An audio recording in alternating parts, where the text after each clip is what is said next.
उज्ज्वल हस व्यक्तित्वर एक गुरुत्वपूर्ण मापक। आपणक सुंदर हस लोकंक उपरे एक स्थायी छाप छाड़ी थाए। हस गहना परी मुखर सौंदर्य को द्विगुणित करदिए। किंतु जदि कहार दांत हलदिया होई थाए तेबे एहा तांक व्यक्तित्व उपरे नकारात्मक प्रभाव मध्य पकाई पारे। दांत को उज्ज्वल रखिबा पई दामी क्रीम ठारू आरंभ करी कोइलारे दांत घसीबा पर्यंत लोकमाने विभिन्न उपाय अवलंबन करिथांती। किंतु आमे आज आपणक पई एक सरल उपाय नै आसिछु। एही चारोटी फल खाइले आपणक दांत मोती भली चमकी थाए एवं आपणक व्यक्तित्व रे मध्य चमक आसी थाए। एही फलगुड़िकरे रहिछि मालिक एसिड जहा दांतरे पड़िथिबा हलदिया दाग को दूर करिबारे सहायक हुए। तरभुज, अमृतभंडा और स्ट्रॉबेरी भली फलरे मालिक एसिड रही थाए जहा दांत पई ब्लीचिंग भली काम करि थाए।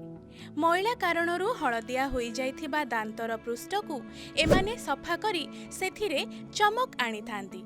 एही फलगुड़िक लाळ उत्पादन मध्य वृद्धि करिथांती जहा दांत मझिरे जमी रहिथिबा खाद्य को बाहर करिथाए एवं बैक्टेरिया मध्य नष्ट करिथाए। एही तीनोटी फल व्यतीत चतुर्थ फलटी हेउछि सपुरी। सपुरी रे रहिछि पैपेन और ब्रोमेलिन भली एंजाइम्स जहा दांत को धड़ा रखिबारे सहायता करिथाए। दांत को सुस्थ रखिबा पई एहार संपूर्ण जत्न नेबार आवश्यकता रहिछि। सुंदर और आकर्षणीय दांत पाइबा पई केवल एही फल खाइबा यथेष्ट हेबो नाही।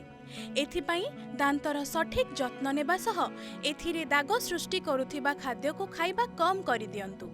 दांत को चमकदार रखिबा पई आपनकु एका सांगरे अनेक काम करिबाकु पड़िबो। एथिपाई नियमित दांत सफा करिबा दरकार।